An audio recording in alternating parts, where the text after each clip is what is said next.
আসসালামু আলাইকুম ওরহমতুল্লাহি ওবরাকাত। প্রিয় সম্মানিত বন্ধুগণ, এ দুনিয়ায় অসৎ লোক এ দুনিয়ার রূপ সৌন্দর্য অর্থ সহ্য এর পেছনে বাঁচতে বাঁচতে একটা সময় আসে সে ডুবে যায়, আর উঠতে পারে না।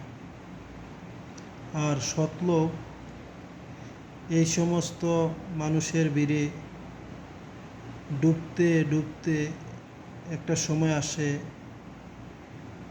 সে ভেসে যায়, সে আর ডুবে না। তাই বলছি, সৎ থাকুন। শেষ সময়ে সফলতা এবং সম্মানিত সৎ ব্যক্তিরাই হবেন ইনশাআল্লাহ।